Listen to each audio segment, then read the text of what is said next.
¿Cómo puede usted experimentar la aventura de dar? Preparándose para la aventura. ¿Qué significa para usted la palabra aventura? ¿Es navegar las fuertes corrientes de algún río durante un cálido día de verano? ¿O conducir en una pista de carreras a una velocidad de 200 kilómetros por hora? ¿O escalar una empinada ladera en los Andes? ¿O hacer una expedición para cruzar un desierto en un safari? Permítame compartir con usted una de las aventuras más emocionantes que se pueda experimentar, la aventura de dar por fe. La mayoría de las personas no ven el acto de dar como una aventura. En las páginas siguientes quiero mostrarle cómo usted puede transformar el acto de dar en una emocionante aventura personal. Pero primero, permítame contarle la historia de Débora, una hija de Dios que hizo este maravilloso descubrimiento. Poco tiempo después de su regreso a los Estados Unidos para visitar su hogar, luego de dejar su trabajo como misionera en el extranjero, ella se enteró que uno de los hijos de sus vecinos estaba seriamente herido. La familia no tenía seguro médico y se angustiaba en gran manera. Preocupada por aquella necesidad tan urgente, Débora entró a su habitación a orar. «Señor», le preguntó, «¿qué quieres que haga?» Ella sentía que el Señor la guiaba a darle algún dinero a sus vecinos. Revisando su cuenta bancaria, encontró que su saldo era de solo $200. «Señor, ¿qué te parece si les doy $25?» le dijo en oración. Pensaba que con los $175 restantes podría sobrevivir el resto del mes. Esperó silenciosamente en el Señor. Sin embargo, ella sintió que el Señor le decía, «Quiero que le des $100. Me sobresalté un poco», dijo ella. «Eso era la mitad de lo que yo tenía». Conforme continuaba preguntándole al Señor, no tenía paz con nada que fuera menos de $100. Finalmente, Débora hizo un cheque susurrando una oración. «Señor, hice lo que me dijiste. Por lo tanto, tú habrás de cuidar de mis necesidades».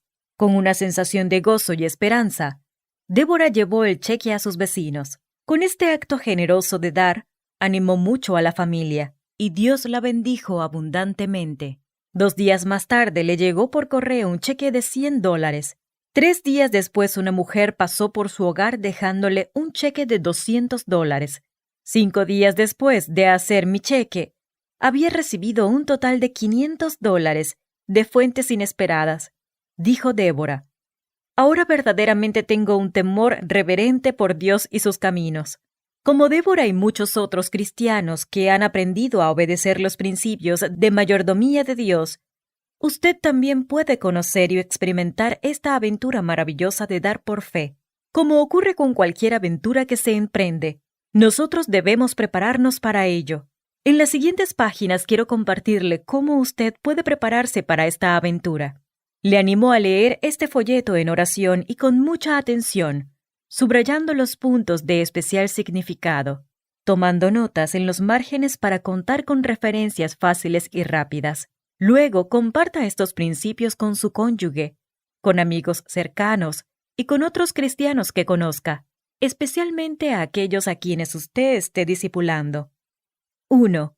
Comprendiendo la mayordomía. Para comenzar su aventura, usted primero debe entender el significado y la importancia de la mayordomía. En el Nuevo Testamento hay 2 palabras diferentes que describen a un mayordomo. Una enfatiza el cuidado de niños y la administración de la casa de su amo. La otra, el papel de un administrador sobre una propiedad. En cualquier caso, un mayordomo supervisa los asuntos y propiedades de otra persona. Uno no debe minimizar la importancia de la mayordomía. La mayordomía, sobre todo aquello que Dios nos confía en la vida, es la base para dar. Todo lo que tenemos, lo disfrutamos por la bondad y gracia de Dios. Él ha puesto en nuestras manos la administración de todo lo que le pertenece. Como su preeminente amo y dueño, Él le hace a usted responsable de cómo maneja lo que ha confiado a su cuidado. Esta perspectiva divina nos ayuda mucho a comprender nuestro propósito para vivir como cristianos. Nosotros estamos aquí para glorificar a Dios por medio de la sabia utilización de nuestro tiempo, de nuestros talentos y de los bienes materiales. Nuestro Señor Jesucristo vino a buscar y salvar a los perdidos. Él nos ha encomendado continuar su misión ayudando al cumplimiento de la gran comisión en nuestra generación. Mi meta es ayudarlo a cumplir el propósito de Dios para su vida, mostrándole el camino bíblico para invertir sabiamente en el reino de Dios y con ello incrementar su productividad para Cristo. 2. Sea fiel. La fidelidad es otra cualidad que lo equipará para su aventura de dar.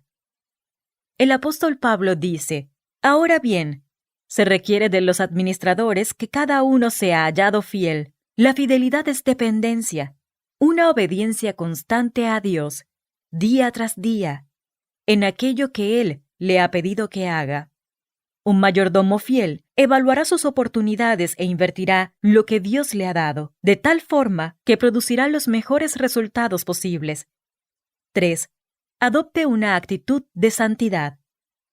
La actitud de un mayordomo es vital. Pablo advierte: cada uno dé como propuso en su corazón, no con tristeza, ni por necesidad, porque Dios ama al dador alegre. La palabra griega traducida como alegre es hilaros, de la que nosotros sacamos el término hilaridad. Un mayordomo espiritual dirigido por el Espíritu Santo da con expectativa, con emoción, con gozo, con alabanza, inclusive con risa. En efecto, Dios ama a los dadores alegres, porque ellos son los que han descubierto la emocionante aventura del dar. 4. Reconozca y cumpla con sus responsabilidades de mayordomía. Una de las mayores responsabilidades y privilegios de un mayordomo fructífero es presentar el mensaje que cambia vidas, el mensaje de amor y perdón de Dios por medio de Jesucristo. Nuestro Señor le ha dado a todos los cristianos el mandato: Id por todo el mundo y predicad el Evangelio a toda criatura, e id y haced discípulos a todas las naciones. Este mandato, que la Iglesia ha llamado históricamente la Gran Comisión, es el privilegio y el deber de todo hombre y mujer que confiese a Cristo como Salvador y Señor en cada generación. Si usted y yo, y todos los cristianos que viven hoy en día, sencillamente obedecemos el llamado de nuestro Señor en la mayordomía de nuestro tiempo, de nuestros talentos y bienes materiales, no solo liberaremos grandes sumas de dinero para adelantar su reino, sino también otros recursos necesarios para alcanzar a millones de personas para Cristo y, de ese modo, ayudar al cumplimiento de la Gran Comisión en esta generación. En San Mateo, capítulo 6, versículo 21, se encuentra posiblemente la verdad más sencilla acerca de su compromiso, porque donde esté tu tesoro, allí estará también tu corazón. De acuerdo con lo que una persona atesora, se puede determinar bastante acerca de su vida espiritual cristiana y cuán fielmente cumple con sus responsabilidades de mayordomía. El uso que le da al tiempo, a sus talentos y al dinero muestra claramente su compromiso espiritual, porque usted invierte en aquello que su corazón valora más, disfrutando de las abundantes bendiciones de Dios. El dar por fe es un emocionante privilegio dado por Dios. Cuando usted honra y alaba a Dios a través de un compromiso y de su obediencia en la mayordomía, Él lo inunda de gozo. Él convierte el acto de dar en una aventura emocionante en la vida cristiana. ¿Le gustaría disfrutar de tal experiencia? Permítame compartirle 6 pasos que usted puede dar para apropiarse de las bendiciones abundantes de Dios a través de una mayordomía fiel. 1. Reconozca que todo lo que usted posee realmente le pertenece a Dios. Todo lo que tenemos es nuestro únicamente por la gracia de Dios. Todo le pertenece a Él. El salmista escribió: De Jehová es la tierra y su plenitud, el mundo y los que en él habitan. El derecho de propiedad de Dios es eterno e invariable. Él nunca ha renunciado a sus derechos como dueño, ni lo hará jamás. Como mayordomos cristianos debemos reconocer que en Cristo vivimos, nos movemos y existimos. Jesucristo nos creó, Él nos compró con su preciosa sangre, y Dios lo ungió como nuestro Señor. Por lo tanto, el todo de nuestra vida, nuestra personalidad, influencia, sustancia material, todo es suyo. Aún nuestros éxitos. Dios nos ha confiado cierta cantidad de tiempo, una serie única de talentos y bienes suficientes para cumplir su voluntad para nuestras vidas. Nuestra tarea como mayordomos fieles es administrar esas bendiciones para glorificar su nombre. 2. Comprenda que hay más bendición en dar que en recibir. El libro de los Hechos registra las palabras del Señor Jesús: más bienaventurado es dar que recibir. Esto lo escuché primero siendo un niño, luego como un agnóstico y más tarde como un joven cristiano. Pero yo no podía comprender cómo el dar podía ser mejor que el recibir. Después de ser cristiano por muchos años, apenas ahora comprendo realmente, por mi propia experiencia y observando a otros, porque hay más dicha en dar que en recibir. Dar produce abundancia. Cuando usted da voluntariamente de sí mismo y de sus posesiones como una expresión material de su obediencia espiritual a Cristo, Dios, en recompensa, suple sus necesidades abundantemente. ¿Esto es verdad? Sea usted rico o pobre, ya sea que sirva a Dios en un lugar bendecido con gran abundancia material o en una parte del mundo aquejada por el hambre. El apóstol Pablo escribe: pero digo esto, el que siembra escasamente, también segará escasamente, y el que siembra generosamente, generosamente también segará.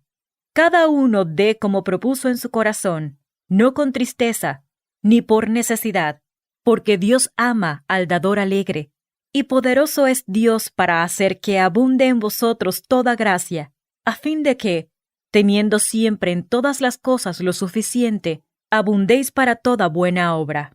Y el que da semilla al que siembra y pan al que come, proveerá y multiplicará vuestra sementera, y aumentará los frutos de vuestra justicia, para que estéis enriquecidos en todo para toda liberalidad, la cual produce por medio de nosotros acción de gracias a Dios.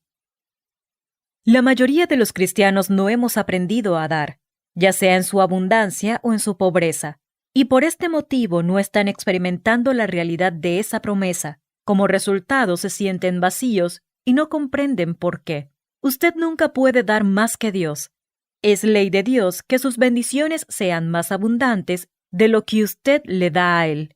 Las verdades de la palabra santa e inspirada de Dios son universales. El principio de la bendición abundante no solo es para las personas ricas y famosas o para quienes viven en una tierra de riquezas y oportunidades. Es para todos los que obedecen a Dios y siguen los principios dados en su palabra. Compartiré más sobre esto en las próximas páginas. El dar inicia y completa el círculo del gozo. Dios da, usted recibe, usted da, Él recibe. Él entonces multiplica su regalo devolviéndoselo en forma de provisión adicional. Es importante recordar que es Dios quien inicia este proceso de bendición. El propósito de la devolución no solo es premiarlo por dar, sino incrementar su habilidad para dar más y así completar el círculo una y otra vez. Aunque Dios posee toda la riqueza del universo, son pocas las personas que están dispuestas a compartir algo de los recursos que Él les ha confiado. Cuando alguien comienza a dar, Dios libera para ellos abundancia adicional para que puedan dar aún más. Si nosotros interrumpimos este proceso, al principio, cuando recibimos los bienes, Dios probablemente buscará a alguien más en quien pueda confiar y por medio del cual pueda canalizar sus bendiciones. El libro de Proverbios nos recuerda: hay quienes reparten, y les es añadido más, y hay quienes retienen más de lo que es justo, pero vienen a pobreza. El alma generosa será prosperada, y el que saciare, él también será saciado. Mi buen amigo Don Preston se considera una persona normal. A los 12 años, él encontró su primer trabajo en un pequeño almacén a donde iba después del colegio. Desde el comienzo, él daba por lo menos 10% de sus ingresos para la obra del Señor. Durante años, Don trabajó duro y Dios lo bendijo abundantemente. Se casó joven y él y su esposa criaron a sus 3 hijos mientras Don avanzaba en su carrera. A los 29 años, después de 11 años de administrar la sección de alimentos en un supermercado, Don comenzó su propio negocio de venta de alimentos al por mayor y al menudeo. En ese tiempo, junto con su esposa e hijos, tomaron la decisión familiar de darle al Señor por lo menos 15% de sus ganancias anuales equivalentes a $6,000. Dios comenzó a incrementar sus ingresos inmediatamente de 6,000 a 21,000, luego a 37,000, 62,000, 85,000, 100,000 y cada año aumentaba más. 15 años después nosotros vendimos el negocio de carnes a una compañía muy grande. Coloqué nuestro patrimonio en buenas y hábiles inversiones e ingresamos a un ministerio cristiano autofinanciado por 2 años. Dice Don. Después oímos de la obra evangelística de cristianos nacionales en países extranjeros. La obra que realizan es muy próspera, y en comparación con nuestro país, no cuesta mucho mantener a familias nacionales en ministerios a tiempo completo, menos de $100 por mes en algunos países.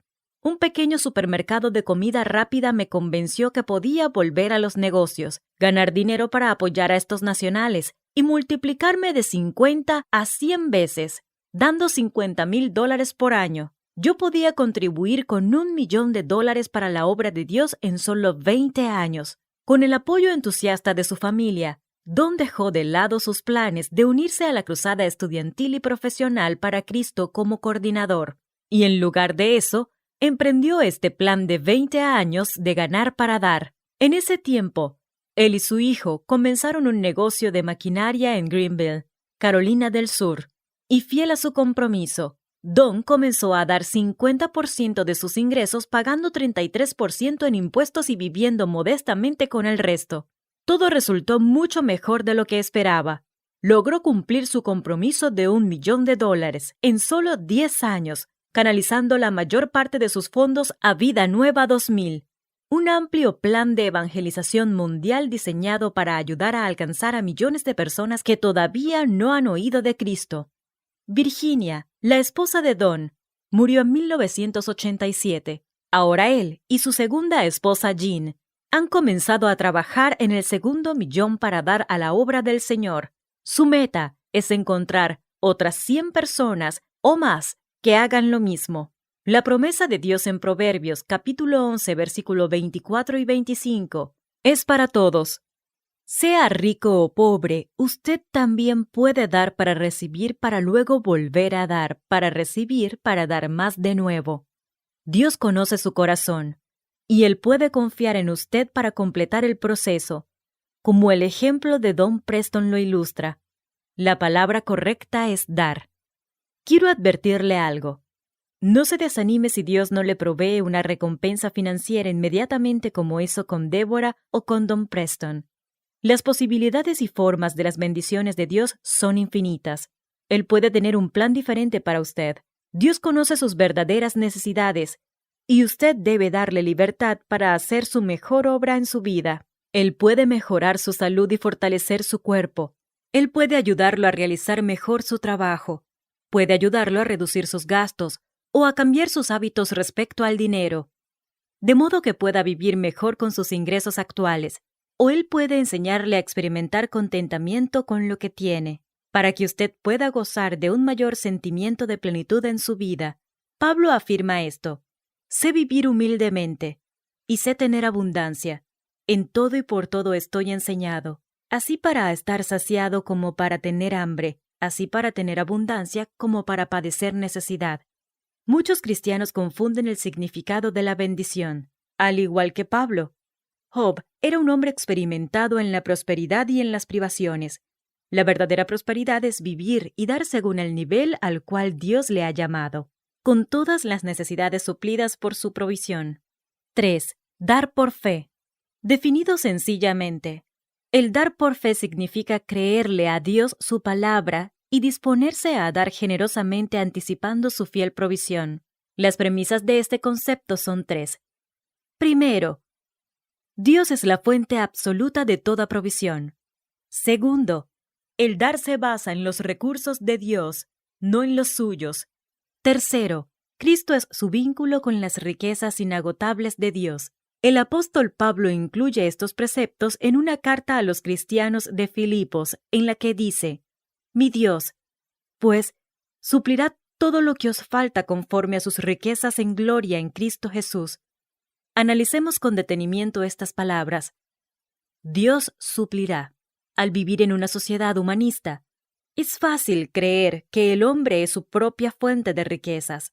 Cuando se enfrentan necesidades, es fácil buscar a las personas y a las instituciones en búsqueda de ayuda. En efecto, Dios usa a todos en su proceso de provisión, pero ellos son solo los instrumentos, no la fuente de su provisión. Conforme a sus riquezas, nuestro Padre Celestial guarda en sus manos todos los tesoros del cielo y la tierra. Jesucristo declaró que Él posee toda potestad en los cielos y en la tierra.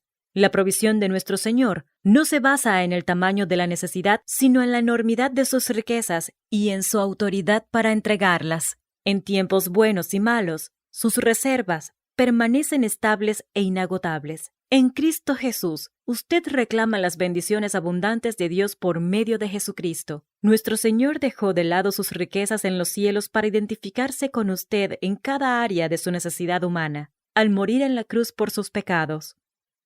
Cuando Él volvió a su Padre, Dios lo invistió con todo lo que Él había dejado, incluyendo sus riquezas inagotables. 4. Comprenda que usted cosechará lo que siembre. En el tercer día de la creación, Dios ordenó: produzca la tierra hierba verde, hierba que dé semilla, árbol de fruto que dé fruto según su género, que su semilla esté en él sobre la tierra. Este principio se aplica espiritualmente, así como también físicamente. Pablo escribe: no os engañéis, Dios no puede ser burlado, pues todo lo que el hombre sembrare, eso también segará. Porque el que siembra para su carne, de la carne segará corrupción, mas el que siembra para el Espíritu, del Espíritu segará vida eterna. El apóstol aclara que la ley de la siembra y la cosecha se aplica también al uso de nuestros bienes materiales, tal como lo hemos examinado previamente en 2 de Corintios capítulo 9. Esta ley abarca 4 principios básicos. Primero, para cosechar algo, usted primero debe sembrar una semilla. Sea que usted dé dinero en efectivo, en especie o en cualquier otra manera de intercambio, todo lo que recuperará porque lo da es como una semilla que usted siembra. Segundo, para obtener una abundante cosecha, usted debe sembrar su mejor semilla. Sembrar solo por cosechar no es suficiente. Dios le pide lo mejor porque Él utiliza lo que usted le da como base para abrir su provisión. Con Dios nada de segunda es aceptable. Su provisión en respuesta a su obediencia es eternamente perfecta y siempre abundante. Él le dio a usted lo mejor, su único hijo. Por lo tanto, usted contrista al Espíritu de Dios cuando no le da lo mejor. Esto significa que lo mejor de su vida, lo mejor de su tiempo, lo mejor de sus talentos, lo mejor de sus bienes, lo mejor de todo lo que tiene, deben estar en el altar de sacrificio ante Dios. En algunas culturas, la semilla puede ser por lo menos la primera décima parte de lo que se gana. En otras sociedades, la semilla puede ser lo primero y lo mejor que uno produce y otros bienes tangibles. Por ejemplo, Abraham voluntariamente dio la décima parte de su botín de guerra a Melquisedec, el rey de Salem y sumo sacerdote del Altísimo, como un testimonio de la fidelidad de Dios al otorgarle la victoria. Sin lugar a dudas, esos botines incluían una amplia variedad de valiosos tesoros. En otra ocasión, después que Moisés santificó el tabernáculo en el desierto, los líderes de Israel trajeron carros cubiertos tirados por bueyes como ofrendas al Señor. Tercero, de cualquier cosa que usted dé, cosechará de acuerdo a la cantidad que siembre. Este principio bíblico es básico en la vida y se aplica en todas las culturas y sistemas económicos, ya sea en la libre empresa, en el socialismo o en cualquier sistema en el que predomine el intercambio de los bienes tangibles. Cuarto, una cosecha abundante brota del terreno más fértil. Ningún granjero inteligente pensaría en plantar semillas de inferior calidad en una tierra pobremente preparada y usando un equipo de trabajo totalmente deteriorado. Por el contrario, éste compraría la semilla más selecta y luego prepararía la tierra con esmero, utilizando los equipos y los fertilizantes más finos que pudiera adquirir. Al igual que el plantar buena semilla en tierra fértil, su tarea como mayordomo es buscar la mayor ganancia posible para el reino de Dios. Usted no puede valorar una buena mayordomía solo por la cantidad de sus ofrendas, pero sí por cuán sabiamente invierte usted sus recursos. La buena mayordomía de cualquier don está determinada por cómo ésta refleja la voluntad de Dios. En la toma de decisiones yo creo en la utilización del principio de dominio propio de las Escrituras, que se encuentra en 2 de Timoteo capítulo 1, versículo 7, porque no nos ha dado Dios espíritu de cobardía, sino de poder, de amor y de dominio propio. El dominio propio, mencionado en este versículo, se refiere a una mente bien equilibrada, sometida al control del Espíritu Santo, renovada, de acuerdo con Romanos, capítulo 12, versículo 1 y 2. Así que, hermanos, os ruego por las misericordias de Dios que presentéis vuestros cuerpos en sacrificio vivo, santo, agradable a Dios, que es vuestro culto racional. No os conforméis a este siglo, sino transformaos por medio de la renovación de vuestro entendimiento, para que comprobéis cuál sea la buena voluntad de Dios, agradable y perfecta. Existe una gran diferencia entre la inclinación del hombre natural o carnal a usar su sentido común y la del hombre espiritual para seguir el principio del dominio propio. El primero depende de la sabiduría del hombre sin el beneficio de la sabiduría y el poder de Dios. El segundo, al tener la mente de Cristo, recibe sabiduría y guía de parte de Dios, momento a momento, por medio de la fe. Yo le animo a usar el principio de dominio propio como ayuda para determinar dónde invertir en el reino de Dios. Evite el dar basado únicamente en emociones. Dar por un impulso. Por el solo hecho de dar o contribuir donde sus ofrendas probablemente sean malgastadas, no solo es una muestra de mala mayordomía, sino que también es una actitud contraria a la voluntad de Dios que contrista al espíritu. Quizás usted ha recibido pedidos de organizaciones que lo invitan a invertir en sus múltiples proyectos. Evalúe cuidadosamente los méritos del ministerio que usted escoge, verifique la sinceridad de las personas involucradas y responda a la guía del Espíritu Santo. No tenga temor de preguntar, averigüe el estado de la tierra, investigue la solvencia financiera y la integridad de la organización que solicita su apoyo económico. Determine qué porcentaje de su donativo irá verdaderamente al proyecto y si su ofrenda será usada realmente para la gloria de Dios. También lo animo a evaluar en términos de discipulado y evangelización la productividad de la iglesia u otras organizaciones que le hayan requerido contribuciones. 5. Dele la gloria a Dios. Como un mayordomo de los recursos de Dios, usted persigue solo un propósito: glorificarlo a Él. Resulta muy fácil que las demandas financieras diarias lo aparten de este objetivo, a menos que usted tenga sus prioridades claramente establecidas. La Santa Palabra de Dios las define para usted. Su prioridad número 1 es Dios. Su segunda prioridad es su familia. Como la familia es la primera institución formada por nuestro Creador, no existe ningún conflicto entre la preeminencia de Dios y la prioridad de su familia. Al contrario, suplir las necesidades de su familia es un mandato bíblico y una evidencia de fe. Dios también se glorifica cuando usted ayuda a los no creyentes a conocer el poder de Jesucristo que cambia vidas. Esto resulta en mejor atención a los pobres, a los huérfanos y a las viudas. Dirige mejor su ofrenda de tiempo, talento y bienes en el bienestar de la comunidad. Sin embargo, su prioridad principal es amar, obedecer y glorificar a Dios. El colocar en primer lugar a Dios y el cumplimiento de la gran comisión de nuestro Señor deben ser la meta principal de su mayordomía. Esto incluye dar para el reino de Dios, a través de su iglesia local y de organizaciones misioneras que exalten fielmente al Señor Jesucristo y proclamen su santa e inspirada palabra, trabajando activamente hacia el cumplimiento de su gran mandato. Por otro lado, invertir los recursos que Dios le ha confiado en cualquier iglesia o causa misionera que no esté directamente relacionada con el discipulado, la evangelización y el cumplimiento de los mandatos de nuestro Señor, incluyendo la Gran Comisión, pone de manifiesto una mayordomía muy débil. 6. Contribuya de corazón. Una buena mayordomía involucra mucho más que el mero conocimiento y aplicación de los principios y prioridades de dar. Los motivos también son esenciales para determinar sus razones para dar. Los motivos santos fluyen de un corazón que ama y se regocija en Dios. Nosotros damos para agradar a Dios y expresarle nuestro amor. Damos en obediencia al mandato de nuestro Señor de hacer tesoros en los cielos. Damos para ser un canal de los recursos abundantes de Dios hacia un mundo desesperadamente necesitado. Damos para ayudar al cumplimiento de la Gran Comisión y, de ese modo, ayudar a alcanzar el mundo para Cristo.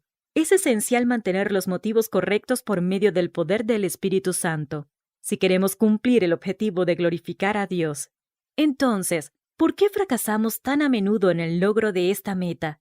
Esto se debe a que seguimos a nuestro corazón engañoso y a que vivimos vidas centradas en nosotros mismos. Al someternos a este mundo materialista, fallamos al no usar las llaves con las que Dios abre las bendiciones abundantes que Él tiene para nuestras vidas y, como resultado, caemos en la esclavitud financiera. ¿Cómo puede usted evitar esto?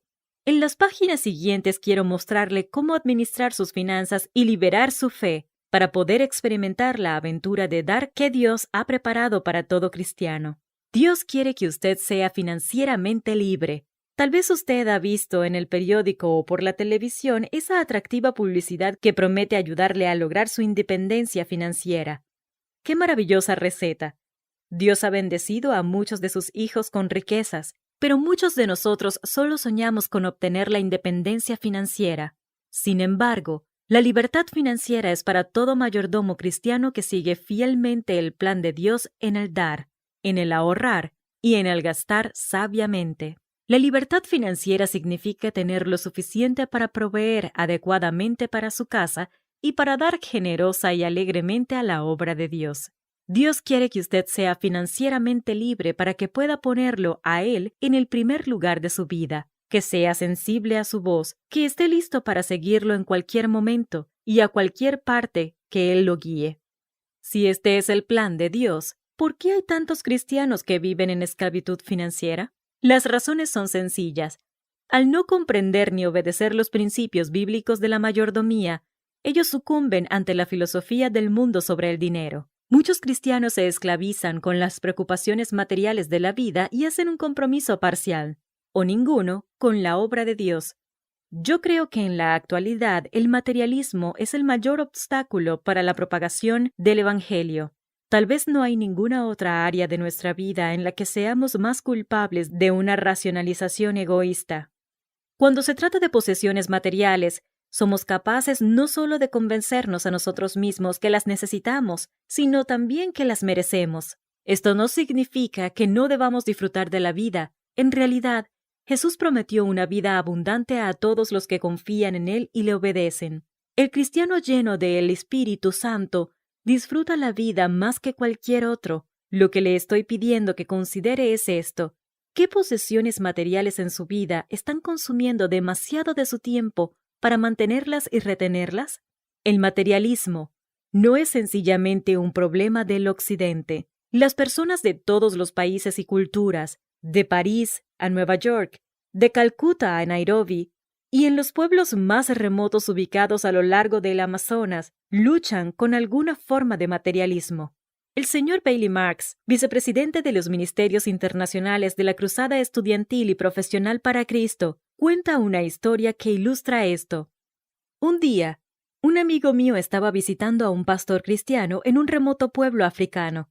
Su casa era muy sencilla, construida de madera. Tenía solo un piso de tierra y los escasos muebles estaban toscamente construidos. Mi amigo le preguntó al pastor, ¿cuál es el problema más difícil que usted enfrenta en su ministerio? Sin dudar, el pastor golpeó con su mano en la mesa y exclamó, «El materialismo. Si mi gente tiene un cerdo, quiere dos. Si tienen dos cerdos, quieren una vaca o muchas vacas». Cuando escuché esta historia, solté una carcajada. Pero luego me di cuenta de lo real que es esto entre nosotros. Usted encontrará la plenitud y el verdadero significado de la vida en la mayordomía fiel de lo que Dios le ha confiado, y no en el materialismo. Permítame compartir con usted 6 cosas específicas que puede hacer para asegurar su libertad financiera y la de su familia. 1. Conocer y obedecer la voluntad de Dios para invertir su dinero. La voluntad de Dios en relación con el dinero no es un misterio. Los principios bíblicos de la mayordomía le revelan claramente su plan. Al basar sus decisiones en esos preceptos, usted experimentará libertad financiera permanente. Toda inversión de su tiempo, talentos y bienes materiales a menos que el Espíritu Santo lo dirija de otra forma, debe estar determinada por el principio del dominio propio, que ya hemos mencionado. Además, usted debería buscar el consejo sabio de cristianos maduros que ya han aplicado con éxito los principios bíblicos en el acto de dar. Sin embargo, es probable que en ciertas circunstancias difíciles de la vida no encuentre una guía específica en ningún principio bíblico o consejo humano. Entonces, se preguntará, ¿qué dirección debo tomar? ¿Cómo puedo estar seguro de que mi decisión es la correcta? Dios lo guiará aún en situaciones como esta. El apóstol Pablo instruye, y la paz de Dios gobierne en vuestros corazones, a la que asimismo fuisteis llamados en un solo cuerpo. ¿Qué significa esto? La paz es un don y un llamado. El Espíritu Santo lo guía de acuerdo con la presencia o ausencia de paz en su corazón. Cuando usted tome las decisiones correctas, sentirá calma aún en situaciones muy difíciles. Sin embargo, cuando sus acciones no coincidan con el plan y la voluntad de Dios, sentirá inquietud e incertidumbre. No existe un método más efectivo para conocer la voluntad de Dios en sus decisiones financieras que basar sus acciones en los principios de su palabra y luego pedirle a Dios que lo guíe por medio de su paz interior. 2. Respire financieramente. La verdadera libertad financiera requiere de una buena salud espiritual. Por muchos años enseñé el principio de la respiración espiritual. A través de la respiración espiritual usted exhala las impurezas del pecado por medio de la confesión. La Biblia promete que si usted le confiesa su pecado, Él es fiel y justo para perdonar sus pecados y limpiarlo de toda maldad. Confesar sus pecados es ponerse de acuerdo con Dios sobre ellos. Esto significa que usted reconoce que sus pecados le desagradan a Dios. Reconoce que Dios ya le ha perdonado sus pecados por medio de la muerte de Cristo y el derramamiento de su sangre en la cruz, y que usted se arrepiente y cambia de actitud. Por medio del poder del Espíritu Santo, usted da un giro en relación con sus pecados y cambia de conducta.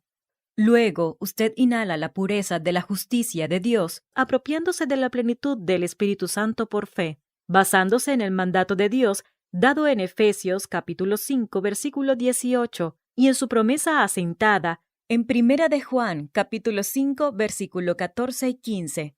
De esta forma, usted lo invita a dirigir, controlar y capacitar su vida. Así como la respiración espiritual mantiene su salud espiritual, la respiración financiera preserva su libertad financiera y su bienestar. Usted exhala financieramente, confesando su pecado al reclamar la posesión personal de los recursos que Dios le ha confiado y de retener esos recursos fuera de la obra de Dios, como si debido a que usted los gana, por derecho estos le pertenecieran. Luego, usted inhala financieramente, reconociendo el señorío de Dios sobre su tiempo, talentos y bienes y compartiendo con otros la abundancia que Dios le provee. Este sencillo acto de fe nos llama a un compromiso total e irrevocable sobre el derecho de propiedad de Dios sobre cada área de nuestra vida.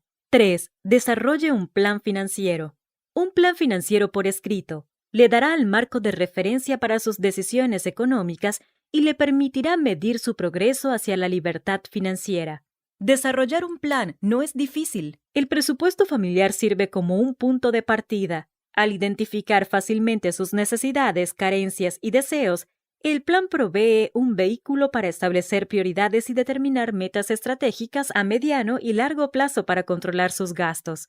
Además, el presupuesto lo capacita para pensar antes de comprar, manteniendo sus gastos controlados, ayudándolo a vivir modestamente y manejar el crédito con efectividad y prudencia. Permítame sugerirle una propuesta para alcanzar esa meta. Para desarrollar un presupuesto, usted debe calcular su costo de vida normal por mes, incluyendo seguro médico, más gastos de temporada como vacaciones y Navidad. Incluye las necesidades a largo plazo como por ejemplo la educación de sus hijos y su jubilación. Una vez que usted ha calculado un presupuesto, haga un compromiso delante del Señor para vivir con esa cantidad.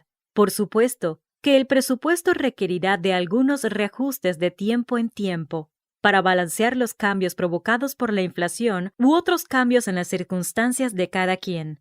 Ningún ingreso adicional a aquello que usted realmente necesite, de acuerdo al presupuesto, debe ser considerado como un excedente. Por ejemplo, Si usted recibe un bono especial durante el año, pero ya tiene suficientes recursos para cubrir su presupuesto, concluya que Dios le ha dado esto para ayudar a otros o para invertir en su obra. Cualquier aumento al salario que supere lo que sus necesidades requieren puede muy bien ser aplicado en la misma manera. Al establecer un límite a las necesidades personales, usted no solo comenzará a disfrutar de la libertad financiera, sino que podrá aportar sustancialmente a la obra del Señor a medida que Él lo bendiga y lo prospere. No estoy sugiriendo que usted limite tanto sus necesidades al grado que no pueda vivir adecuadamente en este mundo en que Dios lo ha colocado. Le advierto, sin embargo, que se cuide de no verse en el espejo de los valores de aquellos que le rodean, para quienes mayores ingresos significan automáticamente mayores gastos en sí mismos.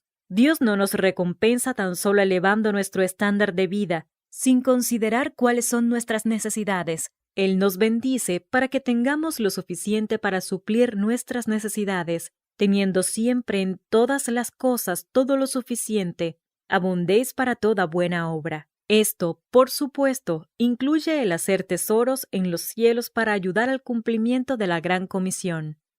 4. Controle sus créditos. Una buena mayordomía requiere que usted viva modestamente y que maneje efectivamente su crédito. Pablo advierte, no debáis a nadie nada, sino el amaros unos a otros. Muchos líderes cristianos entienden esto como que nunca se tiene que deber nada a nadie. Yo estoy en desacuerdo con esto. Una pareja joven incurrirá frecuentemente en obligaciones mensuales mientras esté estableciendo su nuevo hogar. En esta vida, la adquisición de sus artículos costosos, tales como una casa o un automóvil, generalmente significa endeudarse. El peligro real no reside en satisfacer las necesidades legítimas, sino en la autogratificación, en la mala planificación, en la falta de disciplina y en la pasión por satisfacer la codicia personal. Satanás procura impulsar a los cristianos al endeudamiento porque así puede debilitarlos con la preocupación, con la desesperación y mantenerlos espiritualmente estériles y sin fruto. Por esta razón, un mayordomo fiel nunca se dejará llevar a una situación en que no pueda, por medio del control de sus ingresos, cumplir con sus pagos y obligaciones financieras. 5. Invierta en el reino de Dios. Todo cristiano debería considerar cómo dar para ayudar a ganar y discipular el mayor número posible de personas para Cristo. Pero no se desanime si usted no posee muchos recursos para dar.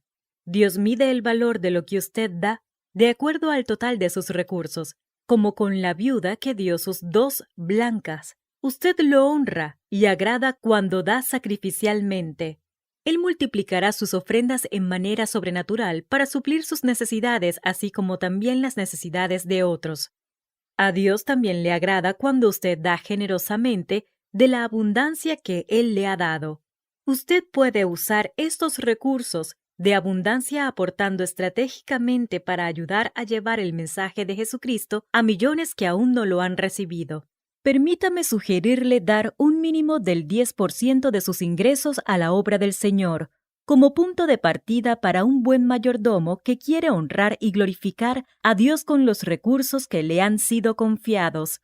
La práctica de dar 10% se llama diezmo, y es común entre los cristianos de hoy como un método sistemático para dar. La palabra diezmo proviene de un término que significa la décima parte y se refiere usualmente a dar 10% de los ingresos personales o de los recursos para el reino de Dios. Diezmar o ahondar proporcionalmente una cantidad mayor debería cumplir un papel vital en nuestra mayordomía. Si es que buscamos obedecer el mandato de nuestro Señor de ayudar al cumplimiento de la Gran Comisión. Dios estableció el diezmo durante el período mosaico del Antiguo Testamento.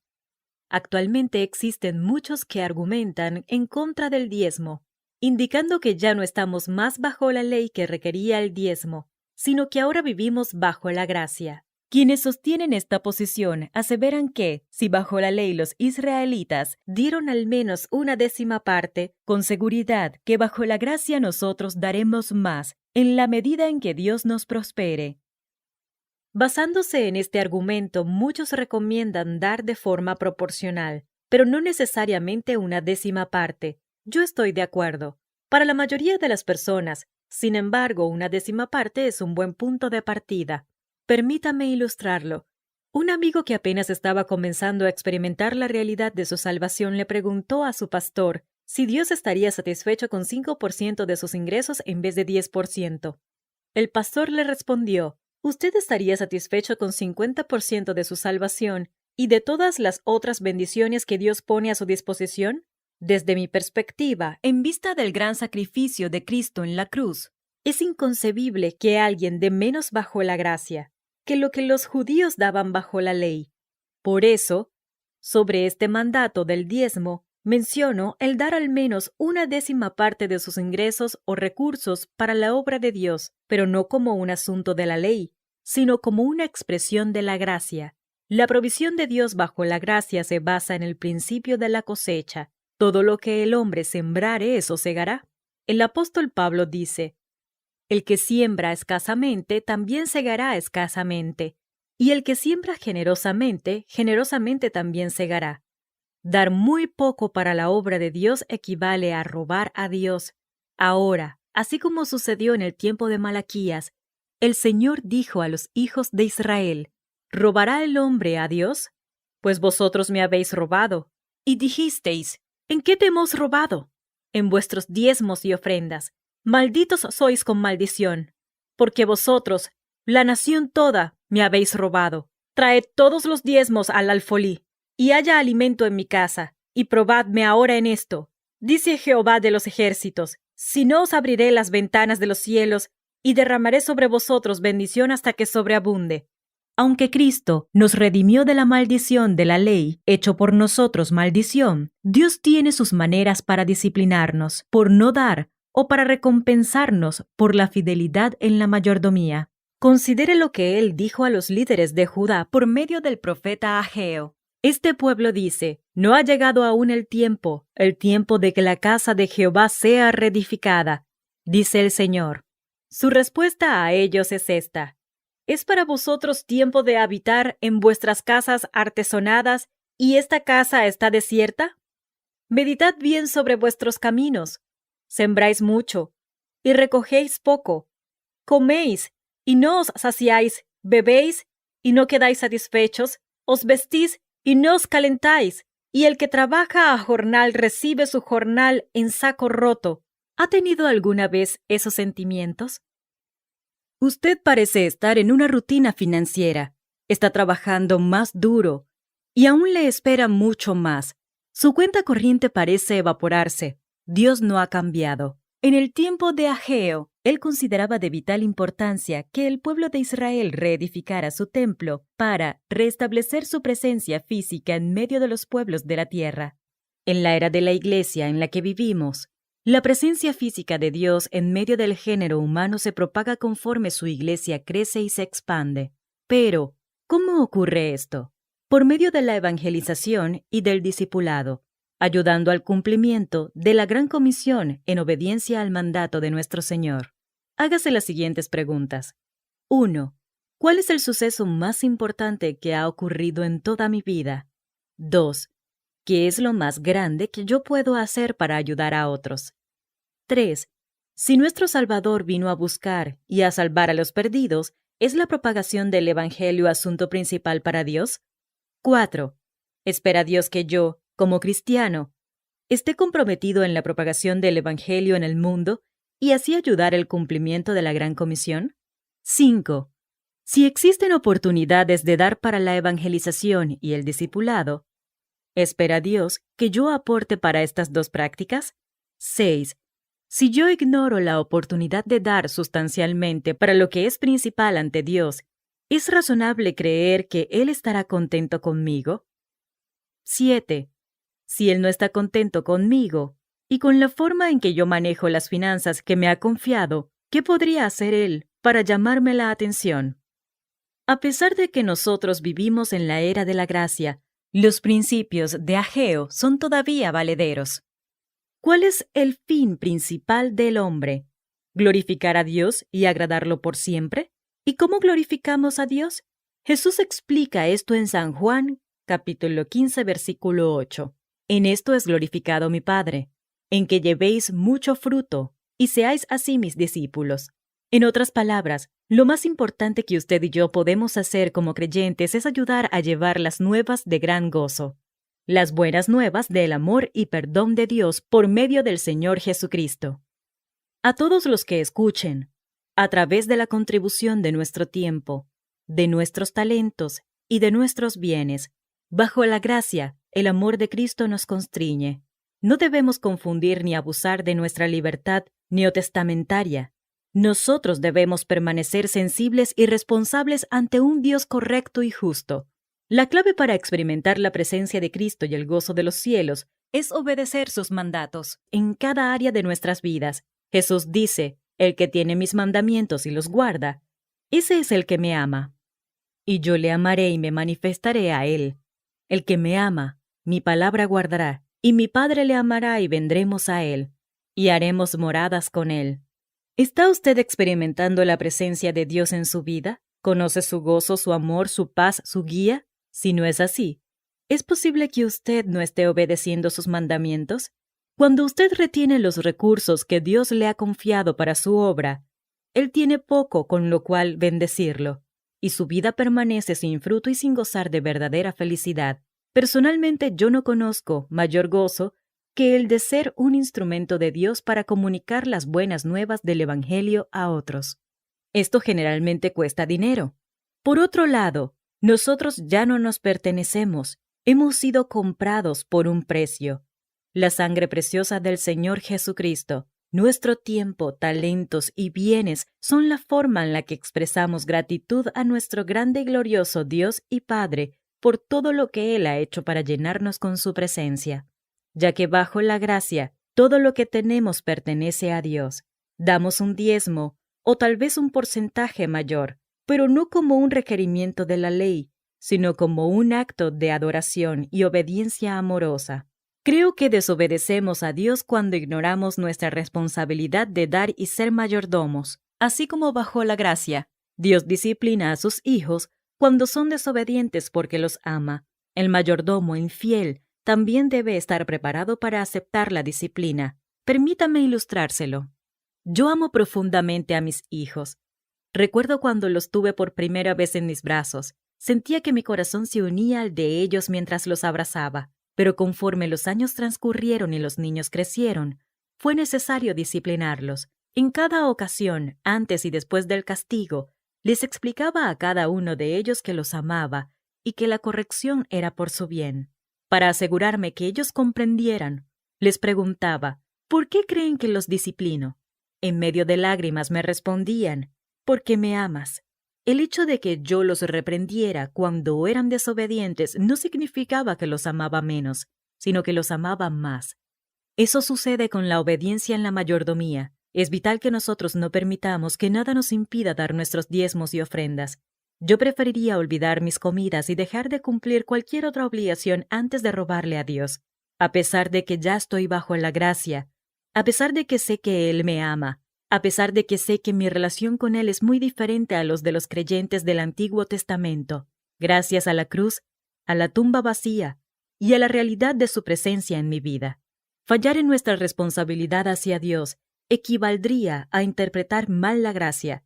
Jesús dijo que se debe diezmar. Como todo lo que poseemos lo disfrutamos como un regalo de Dios, no devolver un porcentaje de lo que Él nos ha dado para su obra, como una expresión de nuestra gratitud y amor, es desobediencia y puede resultar en disciplina. Así como en el libro de Malaquías, Dios promete bendición abundante sobre Israel por la fidelidad en el diezmo. Creo que Dios bendecirá abundantemente a los que diezman actualmente o dan un porcentaje mayor, de un modo regular y sistemático. El versículo del Nuevo Testamento, no os engañéis, Dios no puede ser burlado, pues todo lo que el hombre sembrare, eso también segará. Se refiere al hecho de sostener a nuestros líderes espirituales. Una actitud de obediencia cuando usted da su diezmo, o cuando da generosamente de un modo sistemático, prepara el terreno de su corazón para dar fruto y además le da a Dios la oportunidad de bendecirlo. Creo que este es el espíritu del principio de Malaquías. La premisa de diezmar como una expresión de gracia incluye 3 elementos.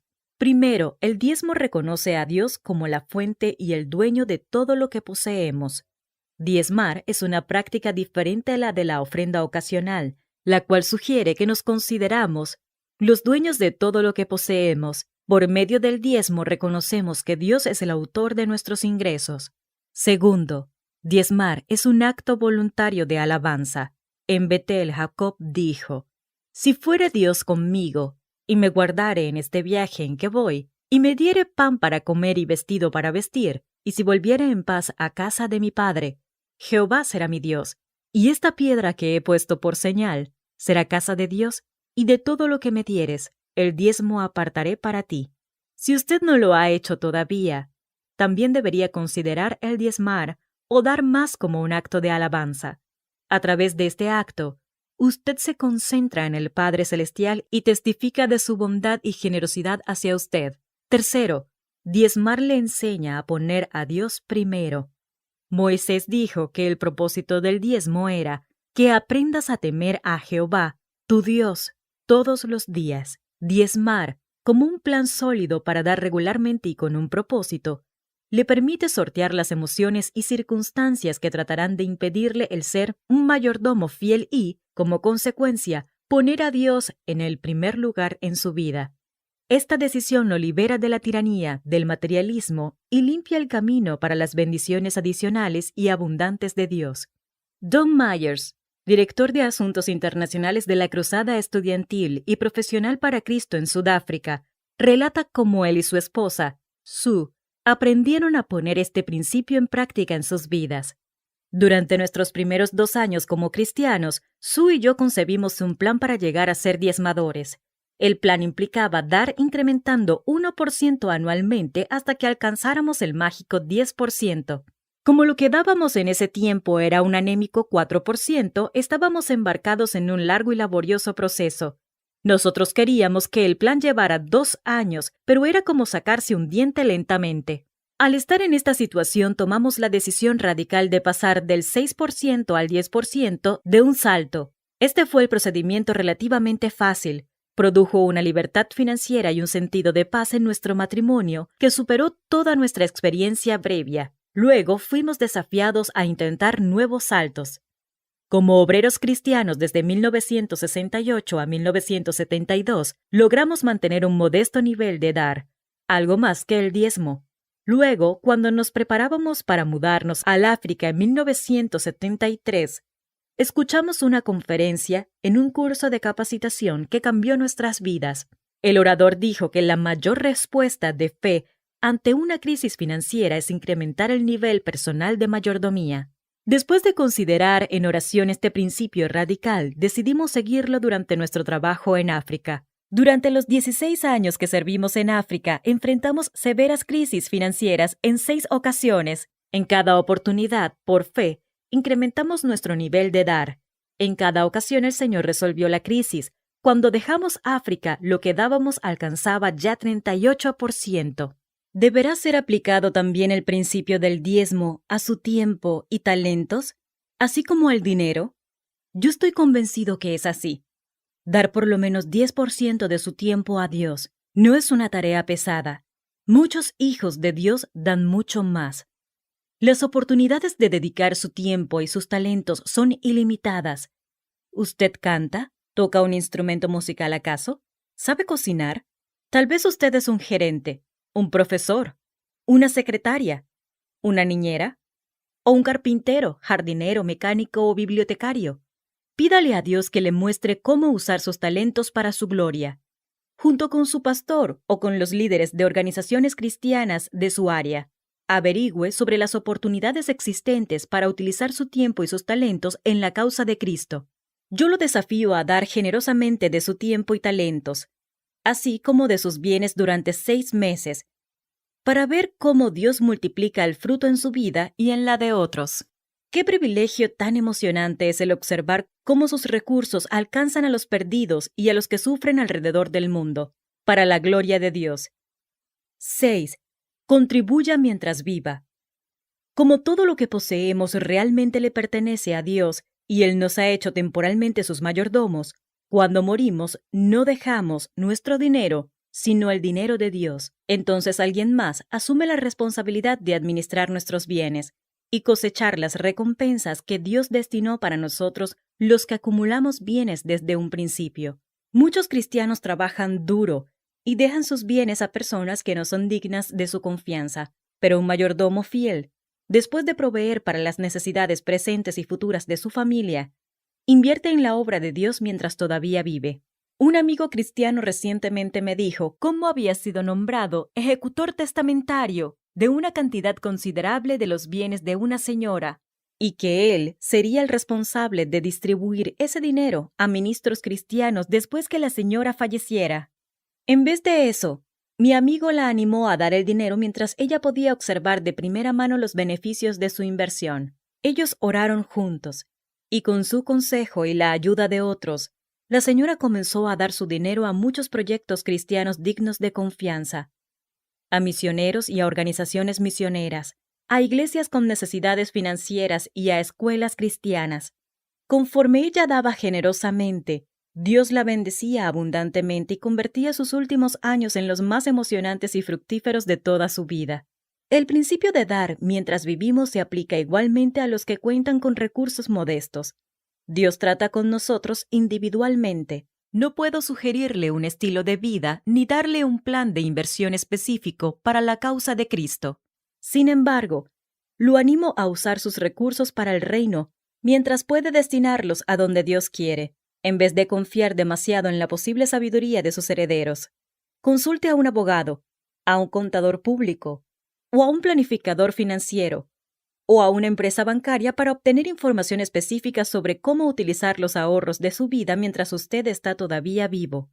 Solo como un último recurso debería dejar la responsabilidad de la distribución de sus bienes a herederos y ejecutores testamentarios. Si usted da en vida, estará participando activamente en ganar y discipular a otros para Cristo, mientras todavía puede apreciar los resultados.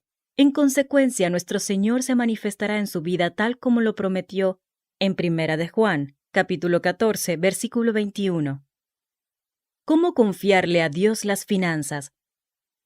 El cambio en las condiciones económicas ejemplifica la inestabilidad financiera que existe en el mundo.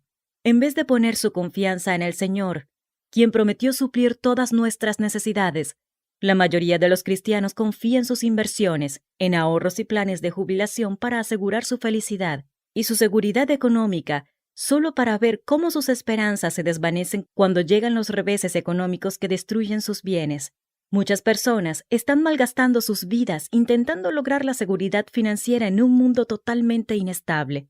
Nuestro Padre Celestial, por otro lado, quiere que disfrutemos de una vida plena y abundante, libre de las preocupaciones y presiones que trae la dependencia del dinero y de otras posesiones materiales, en vez de confiar en un sistema mundano que no puede asegurar nuestro bienestar o depender de nuestras pocas capacidades para suplir nuestras necesidades. Él nos llama a depender totalmente de Él. Permítame sugerirle un plan que le ayudará a liberar su fe en Dios y a desarrollar mayor confianza en Él para sus finanzas. 1. Reconozca que Dios es digno de su confianza. El salmista escribió: «Las palabras de Jehová son las palabras limpias como plata refinada en horno de tierra, purificada 7 veces». Usted puede confiar en Dios para hacer lo que Él dice, porque aquel que creó los cielos y la tierra y estableció las leyes que gobiernan el universo, lo posee realmente todo, y es mucho más capaz de suplir sus necesidades de lo que usted podría lograr o siquiera imaginar. El escritor de Proverbios dice: «Fíate de Jehová con todo tu corazón, reconócelo en todos tus caminos, y Él enderezará tus veredas». Yo le animo a permitir que nuestro Señor y sus promesas sean el fundamento de su seguridad financiera. 2. Comprenda que Dios quiere que usted viva en una vida plena y abundante. Nuestro Señor promete dar a todo cristiano obediente una vida rebosante, gozosa, sin importar su posición financiera. Jesús dijo a sus seguidores: «Yo he venido para que tengan vida y para que la tengan en abundancia». Esta seguridad generosa incluye la libertad financiera. 3. Sustituya el miedo por la fe. Una emoción que puede socavar su fe y arrojarlo nuevamente a la esclavitud financiera es el temor. Cuando la ansiedad acerca del futuro comienza a controlarlo, usted pierde la habilidad de confiarle sus necesidades a Dios para que Él las supla. Sin embargo, al obedecer la voluntad de Dios para su vida, usted cimenta su fe firmemente y abre su vida a las abundantes bendiciones de Dios. El apóstol Pablo indica, porque no nos ha dado Dios espíritu de cobardía. Yo le animo a rendir sus temores a Dios y a poner su fruto en sus hábiles manos. Luego, ponga en acción los principios de la palabra de Dios sobre la libertad financiera. 4. Pídale a Dios que supla sus necesidades. El apóstol Santiago escribió, ¿no tenéis lo que deseáis porque no pedís? Nuestro Señor dice, si permanecéis en mí y mis palabras permanecen en vosotros, pedid todo lo que queréis y os será hecho. La fe requiere acción. Como un acto de su voluntad, pídale a Dios que supla sus necesidades. La palabra de Dios dice que Él promete escuchar y responder en todo lo que pidamos con fe y en armonía con su voluntad. 5. Mantenga puras sus motivaciones y su corazón. Para poder confiarle verdaderamente a Dios sus finanzas, usted también debe mantener sus motivos y corazón puros. Aunque usted pida con fe, no recibirá lo que pide si sus motivos no son correctos. El apóstol Santiago también dice, pedís y no recibís porque pedís mal, para gastar en vuestros deleites. Yo le animo a respirar espiritualmente. Cuando se introduzcan en su corazón intenciones desagradables a Dios, confiese estas actitudes erróneas. Luego apropie el poder del Espíritu Santo para que le ayude a depender de Él para satisfacer todas sus necesidades. 6. Dé un paso de fe. Algunas veces Dios nos pide un paso adicional de fe. El Dr. Oswald Smith, el famoso evangelista canadiense y estadista misionero, se sentía guiado por una pasión arrolladora, traer de vuelta al Rey por medio de la evangelización del mundo. Todo el ministerio de la Iglesia del Pueblo, que él pastoreaba en Toronto, estaba enfocado en esta visión. El evento más importante de cada año era la convención misionera anual que duraba 4 semanas. Para el Dr. Smith, la recaudación de dinero para las misiones era el deber más importante de toda persona, niños y adultos, empleados de oficina o millonarios, amas de casa y jubilados. Todos los años, él los desafiaba a hacer una promesa de fe, de acuerdo con lo que sentían que Dios les guiaba a dar regularmente para las misiones, aunque su presupuesto les mostrara que parecía imposible. No se le recordaba a nadie su compromiso, pero milagrosamente cada año se alcanzaba más de la cantidad prometida. Como resultado, las misiones recibían decenas de millones de dólares por medio de su ejemplo y enseñanza. Una promesa de fe no es un compromiso que debe ser pagado. Al contrario, es una promesa voluntaria basada en su fe en la habilidad de Dios para suplir con sus recursos aquello que usted no puede dar con los propios. Usted da conforme Dios le suple. Permítame hacerle otra advertencia. Dios no quiere que usted prometa lo que todavía no tiene, para eludir su responsabilidad de dar lo que Él de hecho le ha confiado. Sus posesiones presentes son una especie de prueba para saber si es digno o no de que se le confíen más y mayores recursos. Aunque el concepto de promesa de fe no está explícitamente desarrollado en la Biblia, este se basa en principios bíblicos y sirve como una estrategia práctica para la designación de recursos futuros para el reino de Dios. Conforme su fe, amor y confianza en Dios crecen, permítame animarlo a hacer una promesa de fe en oración, una que sea mayor a aquello que usted puede cubrir ahora con sus ingresos presentes. Aférrese a lo que Dios dice en su palabra sobre el suplir con recursos ilimitados. Haga su generosa promesa de fe para ayudar al cumplimiento de la Gran Comisión por medio de su iglesia o una organización que esté comprometida en esta causa. Al dar este paso de fe, usted une su vida finita a la vida infinita de Dios, el Dios de amor, poder, sabiduría y suficiencia. Usted comienza a apropiarse de su provisión inagotable. Usted se constituye en su instrumento para ayudar a cambiar el mundo. Reconociendo la importancia que Dios le da a las misiones, en los últimos 45 años, conforme hemos estudiado la palabra de Dios junto con nuestros coordinadores, hemos servido en un número de países que representan 97% de la población mundial. Estoy convencido que toda persona o iglesia que esté experimentando la bendición máxima de Dios está directamente involucrada en ayudar a cumplir la Gran Comisión. San Juan capítulo 14, versículo del 21 al 24. Sin embargo, estoy profundamente preocupado al observar que muy pocas de las bendiciones financieras que Dios ha dado a los cristianos son usadas para alcanzar a los millones de hombres, mujeres y niños que nunca han oído el nombre de Jesús. En San Mateo, capítulo 28, versículo 19 y 20, Jesús nos da un mandato específico. Por tanto, id y haced discípulos a todas las naciones, bautizándolos en el nombre del Padre y del Hijo y del Espíritu Santo, enseñándoles que guarden todas las cosas que os he mandado. Y he aquí, yo estoy con vosotros todos los días hasta el fin del mundo. Las naciones que cuentan con los mayores recursos para ayudar a edificar el reino de Dios no han obedecido totalmente este mandamiento. Oswald Smith dijo: si usted ve a 10 hombres llevando un pesado tronco por un extremo y a un solo hombre esforzándose en cargar el otro, ¿cuál de los dos extremos necesitará más de su ayuda? Por supuesto que el extremo cargado solo por un hombre. Esto ilustra que las naciones evangelizadas no han utilizado sus recursos equitativamente para ayudar a cumplir la Gran Comisión. Por ejemplo, los Estados Unidos tienen un ingreso bruto nacional de 4 trillones de dólares. De estos 3 trillones es el ingreso personal de los ciudadanos y 1 trillón es de las empresas. ¿Qué cantidad de esta vasta riqueza dan los americanos para las misiones? Solo 0.5%. Medio por ciento. ¿Qué le parece? Solamente 50 centavos de cada $100. De acuerdo con estas últimas cifras, el mundo cristiano gasta $140 millones en los presupuestos de sus propias iglesias y misiones locales, mientras envían únicamente 7.500 millones al exterior. En la distribución de literatura, las naciones no cristianas recibieron solamente 1% de todos los libros y publicaciones cristianas. En cuanto a los medios audiovisuales, 99% de todo el dinero invertido en radio y televisión cristiana fue gastado en países ya evangelizados. Aproximadamente 95% de todo el dinero levantado por los presupuestos de las iglesias en Norteamérica se destina para uso local. Del resto, 4.5% va al establecimiento de misiones, mientras que solo 0.5% es enviado a las misiones más allá de las fronteras nacionales.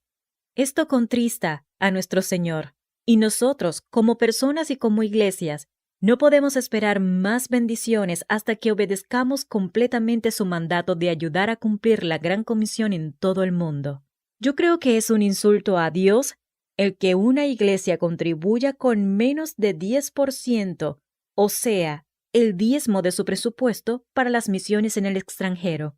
Es más, mi convicción personal es que del 25 al 50% del presupuesto de cada iglesia debería enviarse a otros países. Algunas iglesias, como por ejemplo la Iglesia del Pueblo en Toronto y la Iglesia Presbiteriana Briarwood en Birmingham, Alabama, tratan de invertir por lo menos 50% de sus recursos en las misiones, como un acto de obediencia para ayudar a cumplir la Gran Comisión en el mundo. Imagine cuántas personas e iglesias podrían conmover al mundo si comprometieran partes importantes de sus recursos a donde los necesitan más. Las ofrendas generosas para misiones extranjeras contribuirían a la provisión de la Santa Palabra de Dios, de muchos buenos libros cristianos y de materiales diversos de capacitación para presentar a nuestro Salvador a las personas que nunca han oído el nombre de Jesucristo. Se debería incrementar el tiempo usado en los medios de comunicación, destinándolo a la difusión del Evangelio en áreas que tienen poco o tal vez ningún testimonio cristiano, y en los países que no están abiertos a las agencias misioneras. Revise el presupuesto de misiones en su iglesia para analizar la posibilidad de un aumento. Busque proyectos especiales en el extranjero que puedan ser de impacto para que las personas no alcanzadas conozcan a Jesucristo. Luego espere que Dios apruebe esta expresión de su fe y obediencia a Él, para ayudar a alcanzar a las multitudes de la tierra con las noticias más gozosas que se hayan anunciado. Experimentando la aventura. Hoy día, mi esposa Bonnet y yo estamos más entusiasmados con nuestro Señor y con el privilegio de servirle que cuando hicimos el compromiso muy especial de ponerlo a Él primero en nuestras vidas, hace aproximadamente 40 años. En la primavera de 1951, cuando cursaba mi último año en el Seminario Teológico Fuller, era diácono en la primera iglesia presbiteriana de Hollywood y atendía mis propios negocios. Nos dimos cuenta que vivir para Cristo y servirle era nuestra mejor meta en la vida. Decidimos entonces firmar un contrato con nuestro Señor Jesucristo, en el que nosotros le rendíamos nuestras vidas y todas nuestras posesiones materiales, incluyendo el acto de dar de nuestro dinero. Como resultado, Bonet y yo actualmente poseemos muy pocos bienes de este mundo. Somos misioneros de nuestro Señor, y como cualquier otro coordinador de la cruzada estudiantil y profesional para Cristo, confiamos cada día en Dios para la provisión de nuestras necesidades financieras, mediante los santos a quienes Él guía para invertir en nosotros y en trabajo dedicado a Él.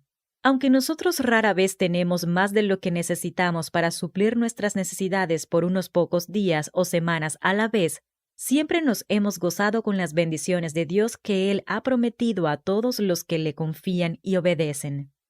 Preferimos confiar en Él para suplir nuestras necesidades que en todas las instituciones financieras del mundo juntas.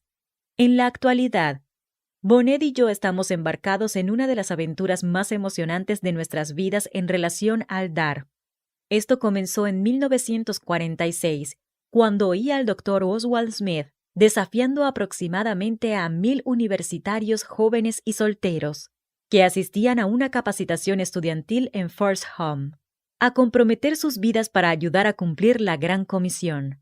Él nos pidió a cada uno de nosotros que colocáramos nuestro nombre sobre un país y lo declaráramos para nuestro Señor por medio de la oración y de la ayuda económica según Dios nos guiara y si era necesario, aun dando nuestras vidas para ayudar a alcanzar ese país para Cristo. Yo puse mi nombre sobre la Unión Soviética y comencé a orar para que Dios hiciera una obra grande y poderosa en ese país. Cuando Bonet y yo nos casamos, ella se unió a mi oración por la Unión Soviética. En los últimos años, nuestros coordinadores y nosotros hemos ministrado al pueblo soviético con resultados maravillosos. Hemos ayudado a capacitar a miles de pastores y laicos en varias repúblicas de lo que fuera la Unión Soviética. Hace unos cuantos meses, un líder cristiano de Rusia visitó nuestra oficina central y pidió comenzar un centro de capacitación Vida Nueva en Moscú.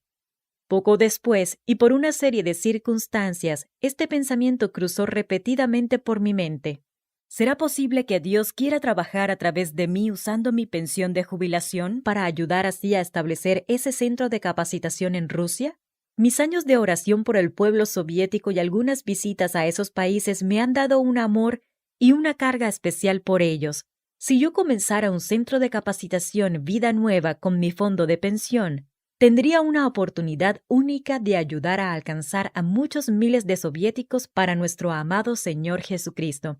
No tenía idea de cuánto era el monto de mi pensión, pero el costo del establecimiento de un centro de capacitación para discipulado cristiano llegaría a costar $50,000 durante el primer año. Con gran alegría consideré esa posibilidad. Sin embargo, primero tenía que comentarle mi idea a mi esposa Bonet. Después de escucharme cuidadosamente todo lo que pensaba que Dios nos guiaba a hacer, y después de formular algunas preguntas importantes que expresaban su preocupación, ella respondió con igual entusiasmo. Oramos juntos y estuvimos de acuerdo en confiar en la provisión del Señor para nuestros últimos años de vida. Luego averigüé cuánto dinero había acumulado en mi fondo de pensión. Para nuestra sorpresa, tenía casi la cantidad exacta que necesitaba para sostener el centro de capacitación por el primer año. Hoy, mientras comparto esta historia con usted, todavía siento que mi corazón rebosa de gozo y emoción, solo de pensar en que Dios puede usar mi pensión para llevar a miles de personas a Cristo. Hace que me sienta muy emocionado. Nuestros planes actuales son comenzar el centro de capacitación Vida Nueva en la Universidad de Moscú. No puedo dejar de agradecerle a Dios por el privilegio de hacer esta contribución de mi tiempo, talentos y bienes para ayudar al cumplimiento de la Gran Comisión. ¿Ya hizo usted su compromiso para ayudar a cumplir la Gran Comisión invirtiendo en el reino de Cristo?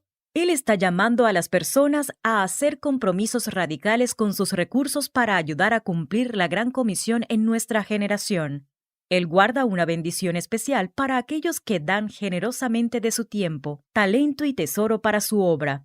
Esto no significa que Dios lo guiará necesariamente a dar su fondo de jubilación para la causa de Cristo, como en mi caso. Él quiere ser original con cada uno de nosotros. Bonet y yo sencillamente hemos respondido a su llamado particular en nuestras vidas. Sin embargo, para alcanzar la bendición y la productividad máxima para la gloria de Dios, usted querrá obedecer su voluntad y seguir su guianza mientras Él continúa revelándole su plan para su vida. Yo le animo a desarrollar una estrategia personal para dar, la cual lo capacitará para invertir con sabiduría y propósito en el reino de Dios y de ese modo aumentar su productividad para Cristo. Reconozca a Dios como la fuente y el dueño de sus posesiones y prepárese para rendirle cuentas de su mayordomía. Ofrézcale sus dones al Señor Jesús como un acto de alabanza y adoración. Coloque a Dios primero en el acto de dar. Administre bien su tiempo, sus talentos y sus posesiones para traer la mayor gloria a Dios, haciendo abundantes tesoros en los cielos. Al hacer esto, usted también experimentará la maravillosa aventura de vivir por fe y de dar por fe.